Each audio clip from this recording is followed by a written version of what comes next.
Eric, thanks for joining us today. Absolutely. Yeah. Thanks for having me on. So tell us a little bit about you. Like, take us back, right? Because just so you know, Eric has sold $3 million of Cutco knives, right? But this is not a Cutco knife conversation. This is a gift-giving conversation and contributing to the lives of others conversation. So I wanted to have us get back a little bit into Eric's past and learn a little bit about him and what brings him to this point today. $3 million, by the way, as of a few minutes ago. Yeah, well, and I appreciate that. And I also think too, it's not just a gift-giving conversation we're going to have today. Yeah. It's a mindset conversation. Because it's the same thing, whether you approach your gifts in a certain way or your life and your health and your fitness in a certain way, it's all about your mindset. So it translates from one to the other. Yeah. And what you already mentioned is what our team built their business on over the last 15 years is the end of a transaction in real estate, or for that matter, in any business. The end of a transaction is the beginning of a lifetime relationship. And so often the service, the follow-up, the gift, the whatever the communication is, it really doesn't reflect that in real estate, especially, but across so many boards. And so that's what sharp retention is, right? We continue to, not just, as we say, selling knives and changing lives, which is a fun way of saying we're that glue. Mm-hmm. We're that relationship glue that brings together the social media and the prospecting and the live events and the pop-bys. So but yeah, and then you mentioned a bit about myself. I've been with Cutco for 15 years now. Yeah. High school summer job. Yeah. So 15 years, like you were still like a little kid, right? I was local here in San Diego. We're in the Del Mar office. I grew up here in 92130. Well, I shout out to New York. I did grow up in New York, moved here when I was 14. Dad got a new job, ended up here. Not a bad move. Yeah. Yeah. Two great places. Love New York. Still have family back there, but here full time for the last better part of my life. Yeah. Started selling Cutco knives. Be like, how'd you get into Cutco? Craigslist. Got the job on Craigslist. Oh, hold on. So you're just going through like. I had to get a summer job. My mom told me, she goes, you don't get a job for the end of the day, you're going to end up working at Ralph's again. And I don't know if you've ever worked as a courtesy clerk at Ralph's, but that was enough. That was rough. Yeah. Like, all right, I'll get a job. I ain't going back, man. Not to Ralph's. And I still bag groceries faster than anybody I know. But I'm great at it. I love it. But so yeah, started to sell knives. And at first, like a lot of things that you start when you're in high school, I didn't really take it seriously. I thought it was dumb.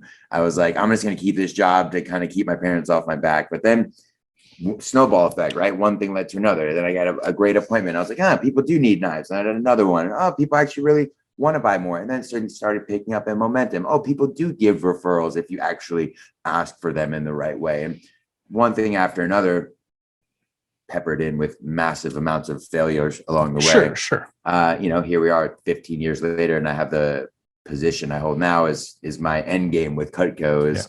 There is no higher position, which is area director for Southern California for our gifting. Nice. Yeah. Nice. So.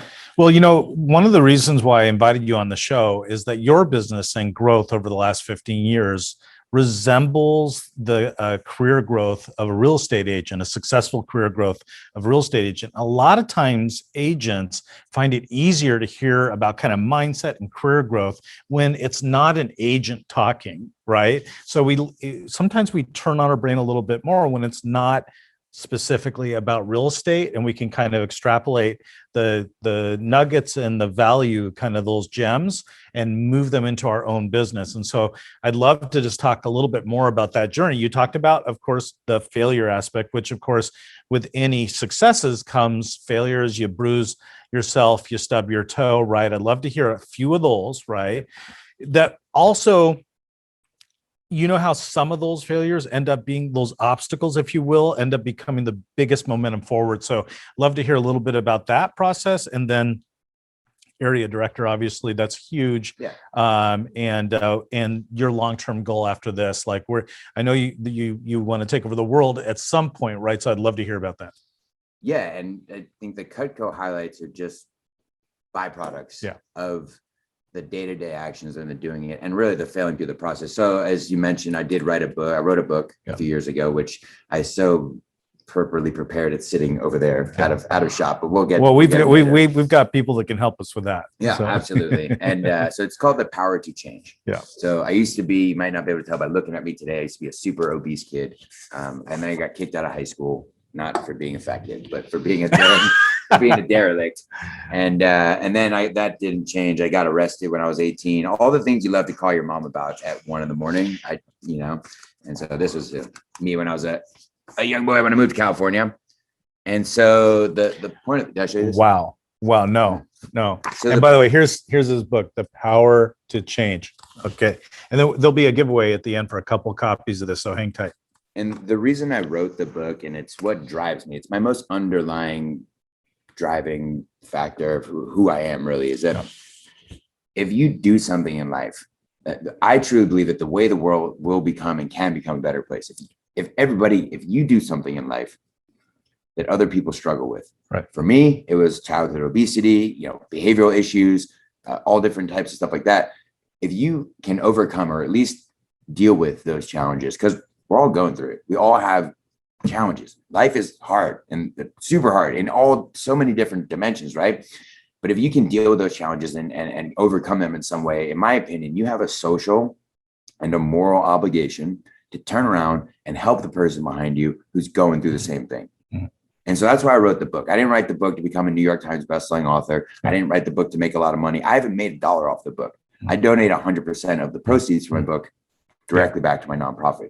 I wrote the book because there's probably tens, if not hundreds of thousands of young people out there, at least tens of thousands, who are overweight, confused, suicidal thoughts, on the edge, all the things that I was when I was in high school. And that I know that a 98-page pamphlet book of how did you break it down, right? How did you do it? Real simple. Here's 10 steps. I wrote the book. I got tired of people being like, how did you change so much? I'm like, all right, here's a book about it. I'm tired of explaining it. I'm not tired of it.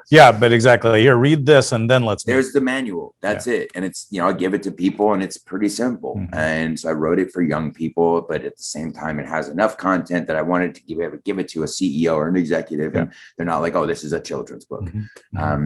But it's just about that continued process. So, 3 million in sales and all those things, it all sounds is awesome, but it all factors back into, the book and I guess the failing forward process of it all. So it's been the journey with that.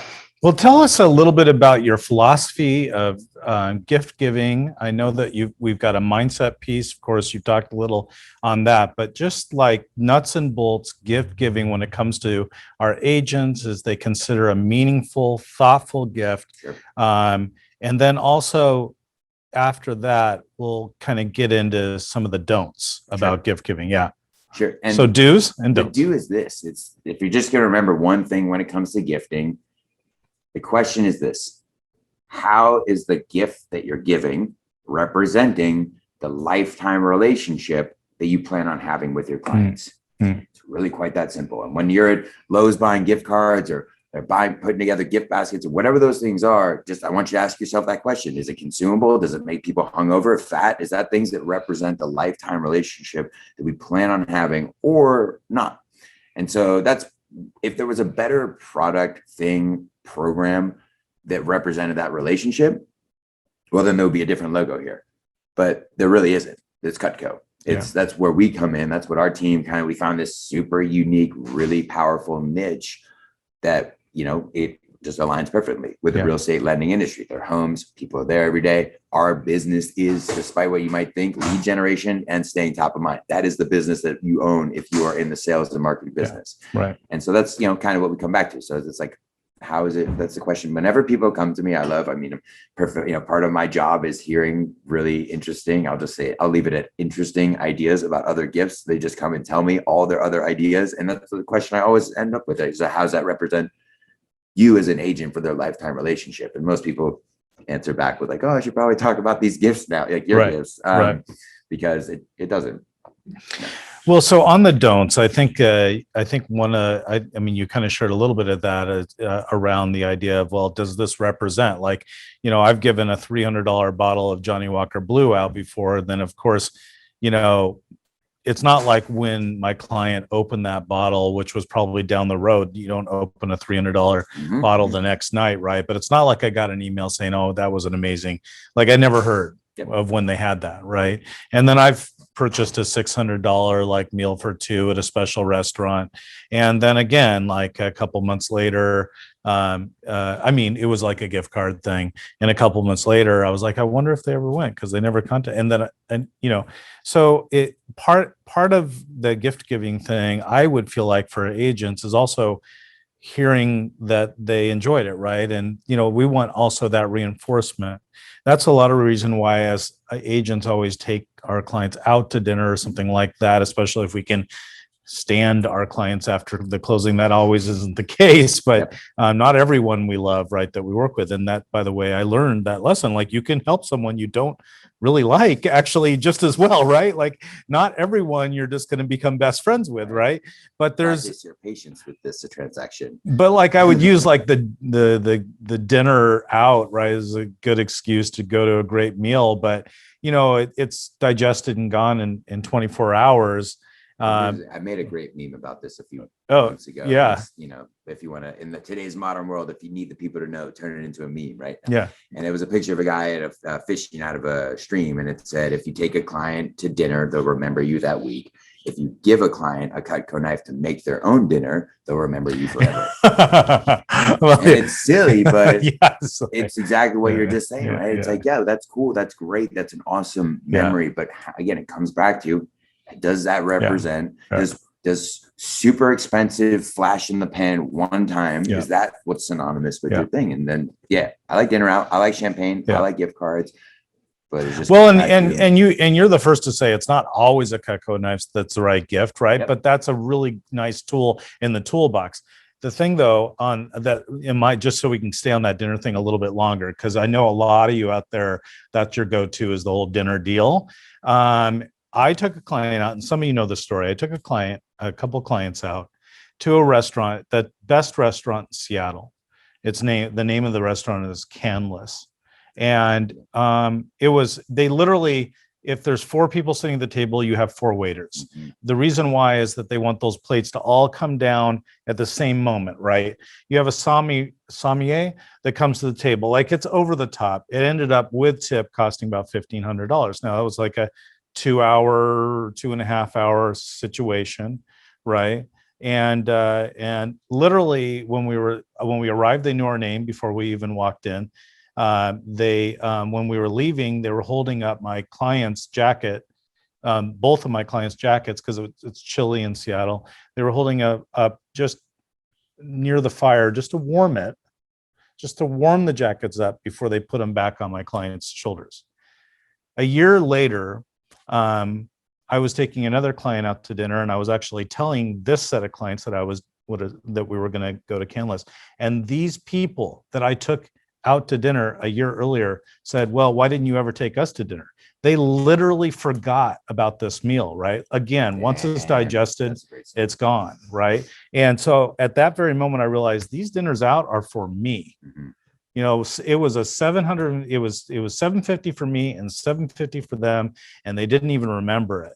So there's that tangible need, and of course there's an art and a science really to choosing something that's going to be meaningful and in front of people's face. And then there's the personalization, which the tendency, of course, as you know, is for agents to personalize everything they give with their own logo and name, which of course cheapens it. Like whenever I get anything that's personalized with anything other than my name, right? I'm like, well, you're now trying to sell me, right? And so it's just, there's an art and a science to that. I'd love for you to get into that. Just break it down. And this goes back to, this is our mutual friend, John Ruhlin, right? Giftology. Okay. Yeah. So John Ruhlin wrote the book Giftology. If you guys haven't read it, it's a two hour read, right? It's easy. Yeah. It's easy, but you'll get pumped. You'll get pumped when you read Giftology, because it's an exciting viewpoint on gift giving. And he gives tons of examples of just really unique ways to wow your clients. But and another total tangent here, but before I forget, another great book where John is actually mentioned because of his super creative ways is How to Get a Meeting with Anyone. To Get a Meeting with Anyone. One of my top 10 favorite books, and especially if you're an agent trying to get in front of certain people. But hold on, I'll just keep on that tangent, and you'll like this. But John Ruhlin's kind of like famous story on that, in which we'll just kind of tempt you with. Tell real quick of his famous story of what he did. Yeah, and this is the one that got him into that book, where Yeah. basically he had a client coming into town, or a top prospect or potential client, very, very, very top, like Fortune 500 executive, extremely valuable time. And he was coming into town to have dinner with John and go to a basketball game. Long story short, is for certain travel delays, his flight ended up getting super delayed.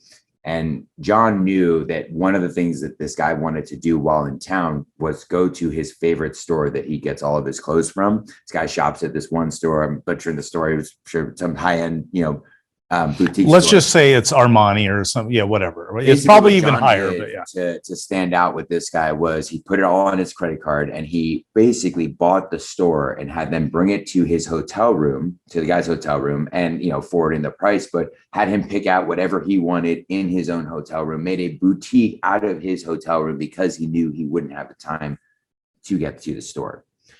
And that's a great example. So John But it was a think out of the box deal, because then of course the store agreed that anything that wasn't, purchased they would return. He just had to cover it just in case, kind of thing. Yeah, he buy out the whole service. But and the point is, he wowed this client. Like, he went over the top. He commandeered this hotel room. He literally put in the store, this kind of special boutique clothing store, in the guy's hotel room. And you're not going to be forgotten, guys. Yeah. You saw, and by the way, it's always about solving a problem too. Mm-hmm. Yeah. When it's one night of effort, no guarantee that it was going to work. Probably cost him $5 to $10 grand or something like that. And who knows? You can't even track how far that relationship has probably taken it. I mean, millions of dollars, and generated business and referrals and all this. Yeah, it's not about the client. It's about the future clients. Yeah, exactly. Exactly. So, but that's a great point too with John, and he points this out in Giftology. And a common mistake that I see a lot of agents make, and now it's a blurry line, but there is a difference between a personal gift and a business gift.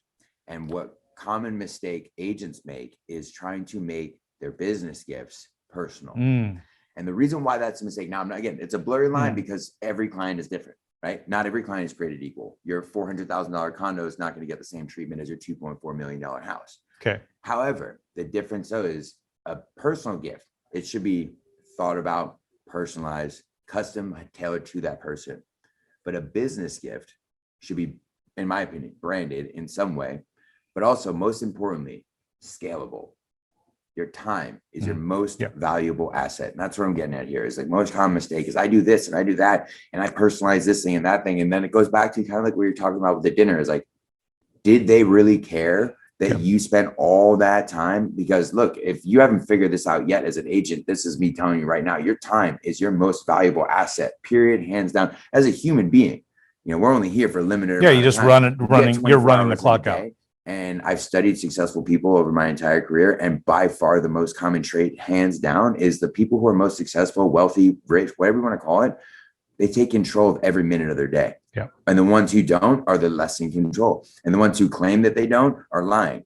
And they actually do have systems, but their lives are so busy and so chaotic that the systems, like, people ask me, is your life, like, it seems crazy, but it's actually, I'm time blocked every minute of the day, more or less. And of course, there's room for movement. But the point is, your time is your most valuable asset. So to get back to the gifting thing, if you're running around town putting together a gift basket, or really, frankly, in my opinion, even spending time thinking about it, that's time you're not lead generating, not prospecting, not popping by and actually creating a client relationship and making that phone call. If you're spending 30 minutes out of every week, that's that's light of doing gifts.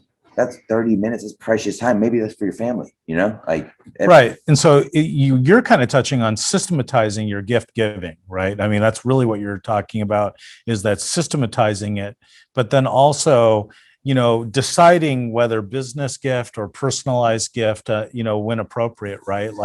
Maybe you can describe that, because I think it's when everything's a business gift and it really doesn't kind of touch on that personal, like, you really got to know the person. You really got to, I guess, just appreciate their, their interests. And then you represent that in the gift, right? Like, that's kind of like, with John Rulin, with, obviously bringing the store to the hotel, but, describe that. Yeah, I feel you, because again, it's that delicate line that we walk. You don't want to get too, so in any relationship, too systemized into your business.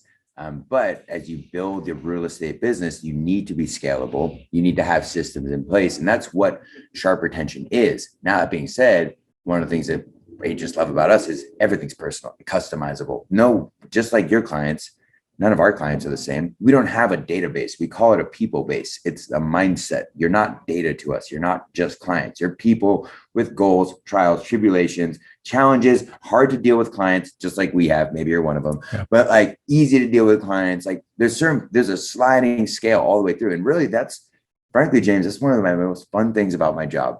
And it should be a fun thing for an agent, a lender, a business owner, a person who's trying to build relationships, is like, that's the fun, the swing of it. When you get to yesterday, for example, and this is every day for me now, but yesterday, during COVID, one of the big adaptations I made was I went from driving on average a week, 500 to 600 miles a week. I cover a massive territory. I work every day, all day. And then I went to driving, like most people, 5 miles a week. It's crazy. But who got popular in my world? Post office. Man, I love those ladies. And over the last year, I built this really awesome relationship with these 4 ladies who work at the post office, and they know me. I come in once a week, best day of my life shirt, knife guy shirt. At this point, I've given them all at least a small piece of Cutco and a copy of my book. But yesterday I got to do something really cool, because not all created equal and they're all awesome. But one of them is the manager, and she's there all the time. And she used to sell Cutco, and she knows that I told her that we make a red handle knife. And so I got her a knife made that, we don't have to go in the cost me not a ton compared to the reward that I got yesterday by going in at 5 p.m. and giving a knife to this woman who's worked at the Postal Service for 16 years that says made especially for April, a cut above the rest. And she started to cry. And she's like, no one's ever brought in a gift like this for me before. Now, are you supposed to be giving knives to postal workers? I can do whatever I want. Well, but they could go postal, right? Yeah, right. Yeah, exactly. Nice. But it was unbelievable. And that's the experience that's really what we're selling here, offering. Well, and that's kind of the point, is that your gift giving technology, system and science, right? There's a lot of reward, right? Like just honoring people's humanity and involvement in your life, or your appreciation. That's what gift giving becomes. And when you do it in a specialized, customized way, there's the returns are so intense. So this is not it becomes, if you play it right, it becomes a very selfless thing, not selfish thing. And so there's also the pure motives of gift giving versus kind of impure motives. And I think our clients kind of they pick up on the difference, right? When pure versus impure. Yeah. Well, and to go back to your question too, on the other side of that, right? What our team is, the other problem that we're trying to solve, and this just happened to me this morning. I was dropping off a gift for a mega agent up in Del Mar, and he had never used our gifts before, but I got him one made. He's a top producer, and I got a custom made one. He's part of the San Diego Real Producers community. Yeah. And what his issue was, I've heard this time and time again. I gave him the gift, and he was there with his assistant, and he goes, "Oh, these would be great for those ones that we forgot to give gifts to, or like those ones that we have on the list that we don't know what to give." So like when I say the system and like getting them out, scalability, that's mostly for those kind of, we don't want to lose it in the cracks. This is an $85, $100, $200 branding piece that we don't want to lose, because you said it when we started. I mean, I think I said it, but both the beginning or the end of a transaction, that's the beginning, right? Yeah. And the average person, according to NAR, is worth 5.7 transactions over a lifetime. And how many agents do you know who are capturing 3+ transactions from every client, right? Let alone 5, let alone 10. But the people like Sean Goodell, they're dropping 10 from a certain client or anything. So when you work with a lot of agents, and I'm assuming that's your biggest industry that you work with, correct? 98.7%. Okay, 98.7%. The other percent is you calling me during the holiday season, I need an ultimate set. Right. And an ultimate set is a gigantic set, by the way. I've seen it. It's pretty impressive. It's nice. And what do those run? Like the size of a toaster, but what do those run, by the way? I mean, I'm always looking. I need an ultimate set, by the way. Our block sets range from like 500, which are good, like we call them a mega gift for an agent, all the way up to retails like 3,200. And then agents have different pricing, but it's it's the one and done thing, right? It's for the people who go to Lowe's and go, give me the biggest one. But you know what you're going to use all those for? Like, of course not. Yeah. So okay, guys, I want to talk about giving gifts that are in the heart of the home and the value of that. And, you know, this didn't originally make sense. Like, why would I give a kitchen gift? You know, John Rulin, which we mentioned with Giftology, and I know that you subscribe to this, talks about, you know, if you had a high-end client and you gave them a watch, right? Likely the watch you gave him is not as nice as the watch he already owns, right? But that same high-end client, if you gave him a world-class garlic press, right? Like, that's a game changer. Like, if you gave him a world-class garlic press, I could guarantee you your high-end baller client doesn't have the best in-class, world-class garlic press or kitchen shears, right? But when it's monogrammed and in the kitchen, because here's the deal, very, very kind. Eric gave me this, what is it? Is this called a Leatherman or a pocket knife? Yeah. Guess what? My name's on it, right? Okay. This is not going to get regifted, right? Ever, right? And that garlic press is not going to get regifted, right? And then when it's in the heart of the home, this, by the way, has a clip, right? And you know the guys that walk around with it. I've never had a knife clip, but I mean, now I got a pocket knife with a clip and my name on it, and it's Cutco. I mean, it's basically a game changer day for me. But here's the thing. When it's in the kitchen, right? Who sees it? Always, not just, you know, it's everyone. And it's also, if it's the right gift, then even guests that come over see that, right? So can you get into that heart of the home gift giving thing? Yeah. Well, it's, you know, we can quote him too, because I mean, he is the number one Cutco rep of all time, but in his book, he says, you take care of the family, take care of the family first. Yeah. And that's something I try and do. And I tell our clients as well, is to strive to take care of put them first, right? And to solve a problem in their life that doesn't have to do with, for me, knives, right? But for them, for your case, real estate, right? Right. So solve something else, because if you help them solve a real estate problem, you will probably become their realtor for life. Right. If you help them solve a problem in their life that doesn't have to do with real estate, you become their friend for life. Yes. You become James, the guy who referred Eddie the plumber, because Eddie the plumber came in that time when my house was flooding. Like, you don't know when these things are going to happen. And that when it comes down to how do you figure these things out? You become a really good listener. Yeah. Just listen. Or you do what I do a lot of time when I'm custom gifting, when I did for you, is you creep on their Facebook. Go on their Facebook, find out what's important to them. Yeah. And for you, in your case, it came pretty evident pretty quick. You're a family guy, you know, and you like to be outside. And for, you know, it's a pretty quick option. Obviously, I mean, I never camp without my pocket knife, and I got a big machete too, and all the things like, but you never go anywhere without that. But the point is, solve a problem in their life outside of that. But to get back to what we're saying about like the center of the home and the gifting, it's take care of the family, right? And be in the center. I'll tell you a quick story. One of our clients, Mary Beth Kelly, she gives out our spreader, our little spatula spreader. It's incredible. It's a knife that spreads to, I know it doesn't really sell well. It's a Cutco blade that you can scoop, spread, cut. When I used to work at the fair 10 times a day, people would be like, you can't live without this thing. So she tells me this story about a client of hers who's having dinner. It's a couple having dinner with another couple. The husband, they're cutting up turkey, says, sweetie, let's cut the turkey with a Cutco knife. And she's like, he's the sharpest knife we have. And the wife is like, that's a spreader. And it is. It's like a sandwich making. It's very flexible. But he's like, it's the sharpest knife we have in the kitchen. And the point of the story, the reason I know this story is because that story ended with that couple being referred to that realtor, the other couple. Right. Right. Because as much as we hate to admit it, okay, people are not sitting around talking about their real estate professional or loan officer or knife guy or dentist or car professional. They're not sitting around talking about us as much as we like to think that they are.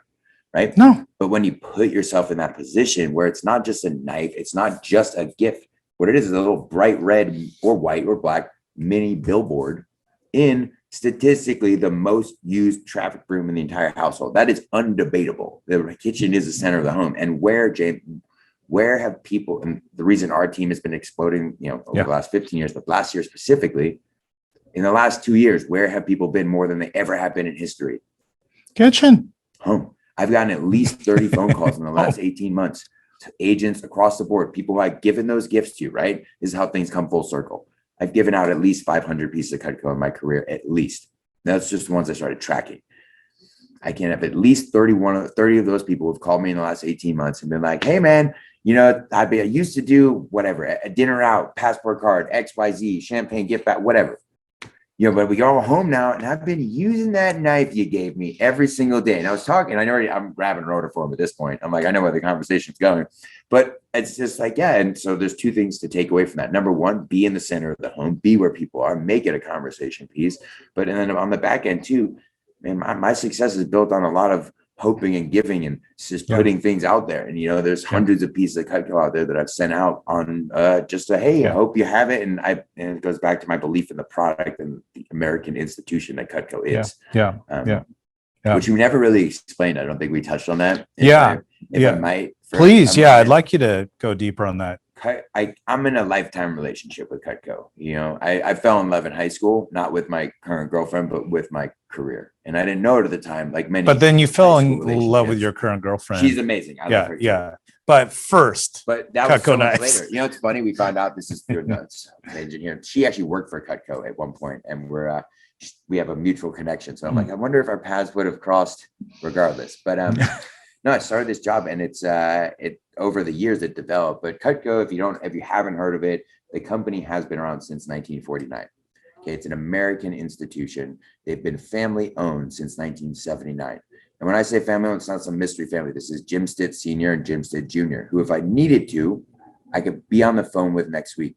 And it's one of these things when I went to the factory. So I've been to the factory 6 times now. They used to, fly us out. It was kind of an annual trip thing. And there's no more of an American factory town, maybe, but that I've been to. There's 390 people who work in the factory. There's like 12,000 people in the town. And that's a large percentage. Yeah, it's massive. I mean, the average time that somebody's employed by Cutco corporate is 22 years. So they don't mess around. And when it hit the fan back in March, and due to COVID, they had to shut down the factory in Ole, New York. We had no cases of COVID. There's a blue collar American working town. All 389 employees were paid in full for all 8 weeks of work because it's a family. And I feel I'm very much part of that family. And it comes back to representing. It's not just all good vibes. The product is 100% the first class. I mean, you can't beat the forever guarantee, whatever it is. I mean, the main thing is you're going to need to, if you guys, and by the way, everyone in this group should have at least one piece of Cutco. And this is not as much a Cutco conversation as it's a gift conversation and a contribution conversation, but everyone should have a set or at least a piece of Cutco. And here's why. It cuts. Okay. And so to the point where you're going to have to, if you have a family, you'll have to be having a little demonstration on how to clean Cutco knives. Otherwise, you're going to hurt yourself cleaning it. Band-Aid sold separately. Band-Aid sold separately because, most of our knives are fairly dull and then we don't do the sharpen thing. But these knives are killer and, of course, heart of the home. The special unique thing with Eric is that he can do customized engraving and whatnot or personalization that's way longer than you could get like on a website or whatever. You would have to receive the knife or the piece, right? And then you would have to go to an engraver that could actually figure that out, and he can manage, end to end the whole process. I think it's so fun when people are like, I could do this myself. No. And I tell them, go for it. Because we haven't spent the last 12 years perfecting, implementing, talk about, our engraving. And you don't have limitations on length or size of font. They're top notch. You got all the fonts. It's just, you can try it, but literally our company, Sharp Retention, is built off of it being a really tough thing to get knives from Cutco to engravers at a fraction of the cost you would pay at a higher quality. So, but I could go on and on about Cutco forever, but it's just an amazing company that does right by their people and by the products, Okay, so the group here on Facebook and Zoom and YouTube, I want you guys to hear a success story, an agent success story from Eric, where they gifted through Eric and kind of the business that they received or was returned to them over time. Like, do you have one of those kind of stories so that they could hear that? How much time on this podcast? Yeah. A couple we can go till 10 p.m. Right. One of my favorites, this right off the top of my head, Josh Pono. He's over in La Mesa, and he tells this story every time I speak. One of the reasons I love Josh. Josh will get up in front of a massive group wherever we are and speak. But he gives out our 7-inch chef knife. And when you give the gifts to your clients, we don't just give them to you to give, right? Part of what we do is we make you look awesome when you're giving the gifts to your clients. Meaning, one of the things we have is a gift letter. So everything all about Cutco, tells them all about it. You don't have to be a knife expert. Right. It's basically the specialness. Yeah. The other thing is a script. And why I get to that, because the last line of the script, I'm not going to go through the whole thing. We're all familiar with scripts in real estate. We made our own, so you can get that wow factor. Yep. But the last line of it is, this is the first piece of Cutco our team is giving you. We're looking forward to building your setup over time, simply by allowing us to help with your friends and family in real estate. So that ties back to Josh, and I have a dozen other of these people I could name right off the top of my head. But he goes, I got a client. She calls me up all the time. She goes, Josh, I got a referral for you, but I just want to let you know, it's not because I love you so much. I need the next knife in my set. And so it's creating that collector's culture. Yeah. And we have clients who leverage the gifts in a certain way like that. And that's not saying, oh, get gifts from Eric, you'll get referrals in a month. It's saying that putting, like I did, hundreds of gifts or dozens of gifts for that matter, or even a single one out there, putting it into the universe is going to get that full circle thing back. So yeah, just being there. So check it out. We have a few questions out there. April's moderating today, and maybe some others on the team. But what I know is that there's a group of you out there with some questions. So April, what do we have? Well, I know I do have one. So you kind of touched a little bit about mindset, and we know that not everyone believes that mindset is an important tool to have, like a positive mindset, a good mindset, something that you should probably work on. Is there an instance in your career that you had where you realized, oh, wow, having a good mindset or working on my own personal mindset really elevates me to a better career standpoint or better success? Hopefully that makes sense. Yeah. No, that makes sense. Thank you for the question. I'm racking through the Rolodex of my memories of first things that are coming to mind of all the times I've cried in my car alone. If you're a salesman who's been around for 10 years plus and is successful, and you're saying you've never cried alone in your car after an appointment, well, then you are a liar. But we've all been there and had those horrible days. So I'm thinking about those. I'm also thinking about what you said first, is that some people think that it's a necessary thing. I would love, well, I don't know if I want to meet them, but I would be interested to find the person who doesn't think a positive mindset has a major part to play in your success. It's everything. It's where it starts. So I've been super depressed before. I struggle with bipolar disorder. I have been so far up and down the roller coaster of emotions with sales, and someone who has that type of emotional background, getting into a highly volatile thing such as selling knives and changing lives, it can be a lot of up and down. And I mean, I'll tell you, and not to say you have to do this or you could, just like, I've been to some dark places building this business, like a lot of business owners who kind of went through it all. I mean, I went broke putting all my money into building this business. It all worked out. It's all okay. And if you're wanting to build this business, you don't have to go broke. I made mistakes of overextensions and whatnot. And so where I think, it comes back to the mindset is, if you have the opportunity, and we can talk this too, like a lot of the stuff I do with my nonprofit, if you have the opportunity to do something about your life, if you have, which everybody, and I don't know everyone's situation exactly who's watching this, but look, here's the deal. If you woke up this morning, first of all, awesome. But if you woke up this morning, right, you open two eyes, you breathe air into your lungs with no effort, you put two legs out of your bed and you put your feet on the ground was in the house, and that house was in the United States. Get off your ass. You have no excuses to not make a better version of yourself, because about 2/3 of the world is dying or would kill their family or friends to get the opportunity that you have when you woke up this morning. So I'm always just kind of, surprised or blown away with people like, oh, I have to get around to it. Oh, I have to change my mindset. Well, wake up and do it. Because again, we're all limited on days, and maybe I've had a lot more, unfortunately, run-ins with people who ran out of days.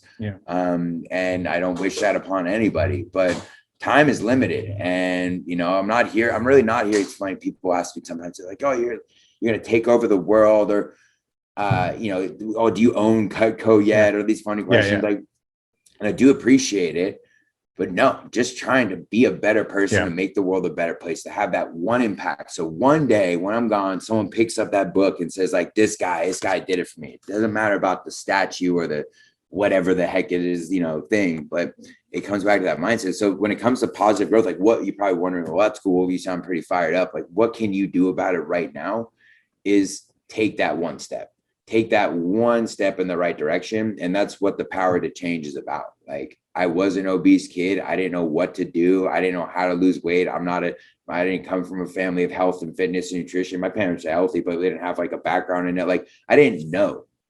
But one day I got so sick and tired of being pinched and poked and picked on and having bloody nipples from after football practice and all the names that people used to call me. I got so sick and tired of that the next day, instead of Diet Coke, I started drinking water. And that was it. I made one change. I said, I can do that. I can do that one thing. And then that one thing shifted the direction of my entire life. So much so I was like, if I do something positive, I get a positive result. Small thing, one thing at a time. So whatever that thing is for you, maybe it is start drinking water instead of Diet Coke, but maybe it's to get up 30 minutes earlier during the day and start taking control of your morning. Maybe it's to not stay up those extra 45 minutes at night, having that extra cocktail, watching that extra show, having that extra smoke. Look, I'm saying this because I've done every single one of these things before. And I know that there's a better way to get about it. So when it comes to mindset, it's what's the one thing that I can do right now? That's the one thing. What's the one thing that I can do that's going to make everything else easier or unnecessary? It's really that simple. So, and on the water thing, can you grab your water thing? You guys are going to love this. And I have never seen one of these before, but check it. It has encouraging phrases. So it's actually got it actually has kind of the timeline of drinking your gallon of water, which, by the way, Sierra on our marketing team said, you're supposed to drink a gallon of water. I'm like, okay, I'm not drinking enough. But check it out. When he drinks it down, it like goes from orange to blue, right? Like it right? It doesn't. No. It looks like it right now. Like that. I know. No, that's hold on. That That is so cool. It was like I was thinking. Cool, I get that all the time. But it does encourage you with things. So people, I can't drink a gallon of water a day. I don't know when to do it all. Like, it's systems. Yeah. You know what? I mean, I look at that. I'm like, there's no way I could drink that much water, but I think I could drink that much coffee. So it's just like, I think I could drink that much brown water. So I guess I could probably drink clear water. I mean, it's fun. Like, I've drank so much more than that in beer before. And then people are like, oh, I don't know if I can drink that water. And it's like, have you had 12 beers in your life? Like, that's an entire day of water. Yeah. Like, there's 12 beers last night, man. Right. But no, like if you were to make, and this is one thing I would like to get one day, if you were to make an Eric Gillman action figure, the two accessories it would come with, a Cutco knife and my giant water bottle. Nice. There is seldom a time in life where one of those two things is not within reach of me. Well, thanks. Any other questions out there from our Zoom or Facebook guests? Or April? Anything? Yes, we do have somebody. Sierra, do you want to let us know what some of our YouTubers and Facebookers questions are? Yeah, is it okay if I talk? Sorry. So you touched on listening to your clients, but can you give an example of some personal questions or conversation starters real estate agents can ask to better get to know their clients so they can give better gifts? Awesome question. Well, and first I got to give James a shout out for your book that you wrote. I really enjoyed it. Oh, thanks, man. Because one of the things about it, one of the themes is asking great questions, asking yourself great questions, which is the hardest person to ask if you're really going to start being honest. Yeah, I love that aspect about it. I love the thought of really reflecting on yourself before you go to bed. And because, when you think about it before you go to bed, it's what's going to think about when you wake up, and that can be good or bad. But yeah, great questions. So right off the bat, the first one that I always like to ask people, not like, hi, how's it going? What's your name? And then you jump right into it, get to know people a little bit, but, hey, what's a big goal you're working on for this year? What's your biggest goal you're working on for this year? And for agents, they usually go right to their transactional goal or anything like that. But, one thing is because I have conversations with agents all day and they usually lead to those types of things. Lately, my favorite question to ask people, especially in this post crazy world that we're living in, everyone coming out of their caves. Hey, good to see you. What's up, man? Hey, James, tell me something exciting in your life that has nothing to do with real estate. That's huge. And then people just go, because look, we know what you do. Like, people know what you do. And if they don't, they should. Like, that comes back to branding and being your brand and all those different things. But find out about, when it comes to listening, here's the mindset. This comes from Mary Kay Ash. She's the founder of Mary Kay Cosmetics, the most successful cosmetics company in the world. And Mary Kay says, when you're talking to somebody, you should act as if they have a sign around their neck that says, make me feel important. And your job is to be a detective and find out what that thing is. Yeah. And the more I remind myself of that mindset, the better and deeper my conversation's going, because the most popular thing to say in the world is I this, I that, I'm the best, I'm the top, I just did this. Here's a picture of us. Us is a different version of I. Like, but just shut up and and think about, as of the last a few years, I watch, if you ever watch any of those cop shows like SVU or, Law and Order, look at the detectives and what do they ask? It's always a follow-up question. How's your day going? Oh, good. We went to the bar. What bar did you go to? Nice. What time did you leave there? Who did you go with? What did they have? Do you remember who you talked to? And those are just, these are like TV show things, but oh, nice. Cool. What's something exciting in your life that doesn't have to do with real estate? Awesome. How long are you going for? Great. Are you going with anyone exciting? That's awesome. And then follow-up question to that. What's a big goal that you're working on? Let people go. And that's the other thing. Shh. Don't try and get it back to I, but let them go and just conversate. And then the second thing is, so what's your biggest challenge with that? What's your biggest challenge? Or what's your biggest challenge with any goal you're working on right now? So what's your biggest goal you're working on right now? Or what's your biggest goal for the year? What's a challenge that you're facing with that? Because that goes back to the thing before. I can't even tell you how many times I've asked that question. What's your biggest challenge? Oh, I don't know XYZ person. I know XYZ person. Dude, let me put you together. Text message. How hard is that? Because they asked the question. Or we could just talk about how stupid masks are and how we don't know if we're going to need a vaccine, or the same boilerplate conversations that everybody's having about everything. Ask better questions. I believe that is a book too. I think I read it at one point. I think it's called Ask Better Questions, right? Well, there's a book, and even Mark Victor Hansen just came out with an Ask book. Yeah. So this whole question asking thing is huge, but really it's all about being interested, not interesting, spending more time being interested in our clients' lives. So I want to wrap up the show with some background on Rides for Hope and your involvement there, and ways that we can all be a part of that, as well as how we can hear from you and we can get a hold of you. Yeah. And I appreciate the opportunity to share this platform. So I'm on the board of directors I'm the creator of Eric Rides for Hope. That's my Instagram. That's the brand that we're following. And it goes back to kind of what you just said, which is interesting, is be interested always, right? But also quietly. And this is my opinion, what a real hero is also secretly be very interesting.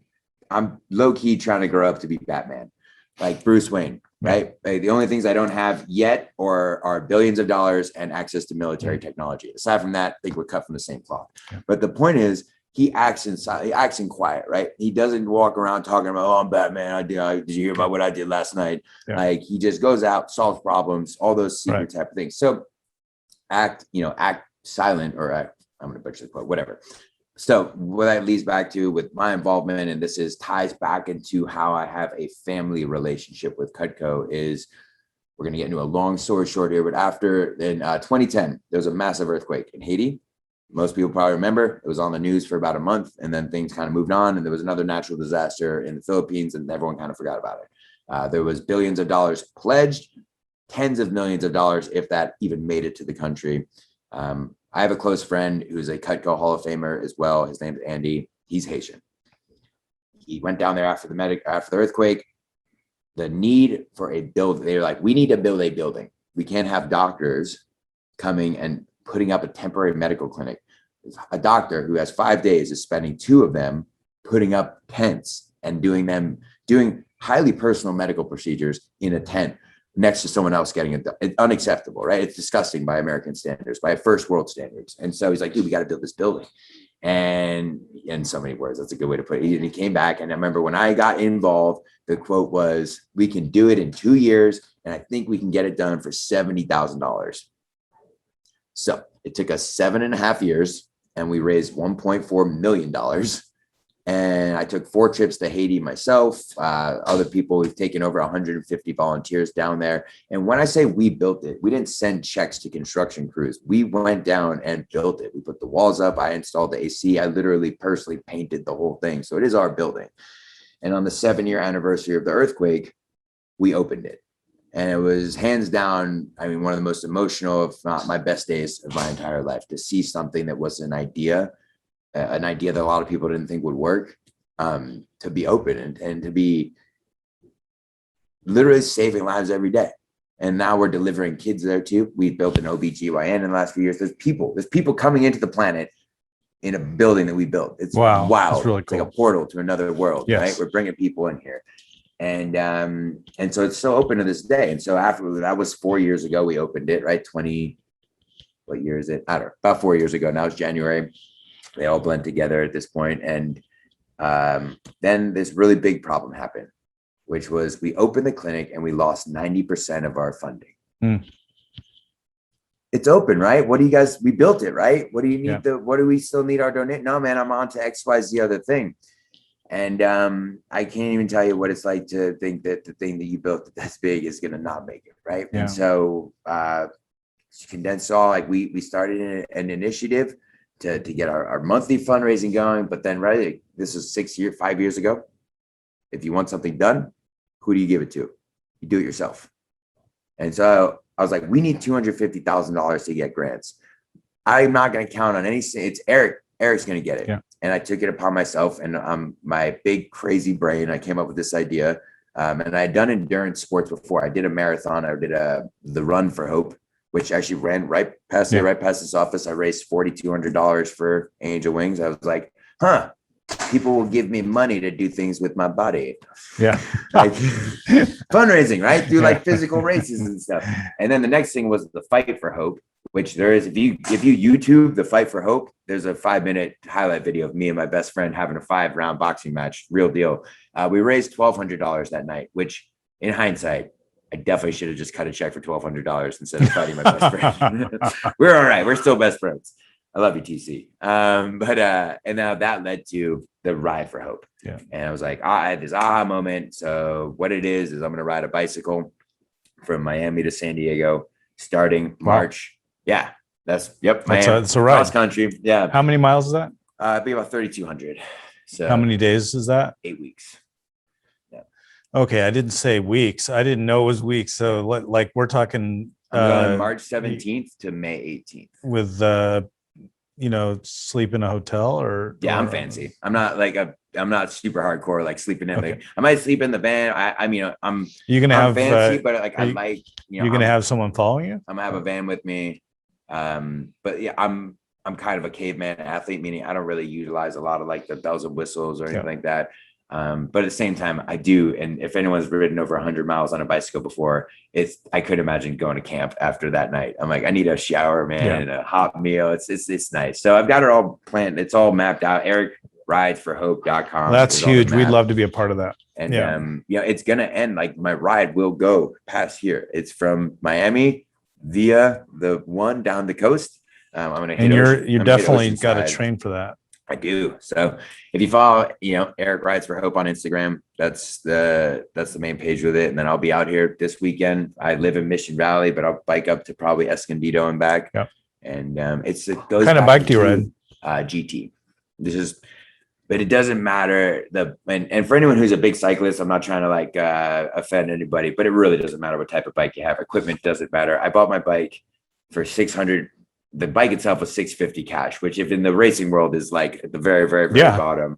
I bought it 3 weeks before my first half Ironman, 3 weeks before. So basically part of this whole thing is that you don't even have a fancy bike is the point. The bike, nothing about it. I do have to give a shout out to Moment Bicycles though. They just took my bike and tuned it up. Kind of like perfect example of if you're not the best agent or business owner or health person, You don't need a new business, or you don't need a new brand. You don't need a new company. You need to take your crappy, whatever the hell it is, and make it better. And that's what I did. And I love my bike, but they tuned it up and then it went to the whole next level. And that even started changing how my mind works about things. So whatever it is in your life that you need to tune up, and that goes back to your question about mindset, well, then do it and stop waiting around, or just wonder about it for the rest of your life, because that's what you're doing right now. And people are going to keep doing it. And I think there's nothing worse than someone who doesn't take any action when they know something's wrong. Yeah. Well, wow. We'd love to hear more on that. We'd love to be a part of that. So definitely send the marketing department some information on that. We'll get it out to our agent team. So how do our agents get a hold of you, find out more about gift giving, and how you can be a power partner in that with them? Yeah.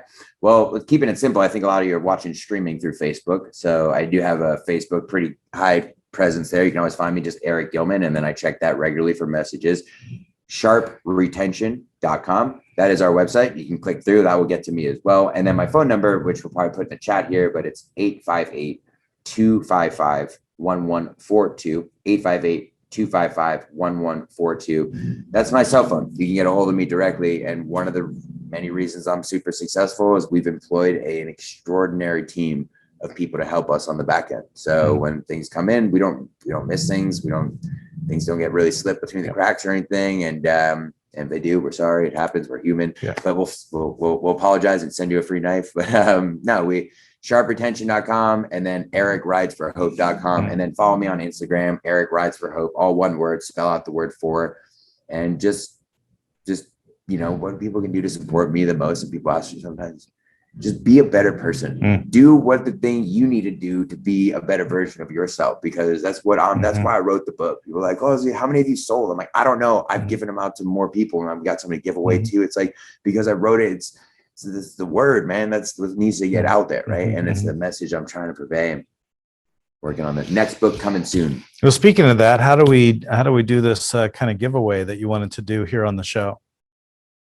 That's a good question. We're in the chat. How about this? We did this yesterday. This was fun. This is new. Let's see how this works via Zoom. I think it's going to go pretty well. We've got a Zoom and people watching Zoom and Facebook Live. We're going to do trivia, Cutco trivia. Booyah.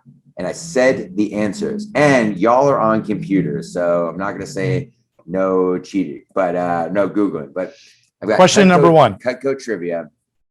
How many are we doing? I think you were going to do 2 books, right? Do 2. Okay. What year was Cutco founded? What year was Cutco founded? I'll give you a clue. 1949. There it is. Ellen Watkins, Palm Desert. Nice job, Ellen. And then see if we can keep track of whoever's winning those. That would be great, and we'll sign those and get those out to you. 1949. It was a steel manufacturing company that purchased Cutco. It was after the war, and there's a really cool long story with the steel and everything too. And on that note, every single piece of Cutco, the steel, the handle, the rivets, even the boxes that your gifts come in are now made in the United States. So pretty neat. And then, here we go. Here's a good question. How many years have I been selling Cutco? So I'll give you a clue. I started when I was in high school. I graduated college in 2012. What do we got? But I took extra years because I went to San Diego State, right? The 5-year plan. April, what do we got? Boom. There's someone. There it is. Yeah, so I have 49, 10, Michael? 11, 15. I see Mike. 15. So that would be Ryan and Michael had said the same thing at the exact same time. Then both of them get a book. Yeah, exactly. So congratulations to you guys, and we'll have those mailed out to you guys at your office. Thanks so much, everyone, for joining us. On behalf of Rich Johnson, Windermere Homes and Estates, the entire team of agents, all of our staff team, just appreciate you. Appreciate your energy, magnetic energy towards life, as well as contributing to the lives of others and really honoring people in our lives and our business. I wish you tons of success with our agents as they get better and better at giving gifts to their clients and contributing to the lives of others. So thanks so much, and everyone have a wonderful weekend. Thank you. And we'll talk to you soon. Thanks for joining Real Live Fridays.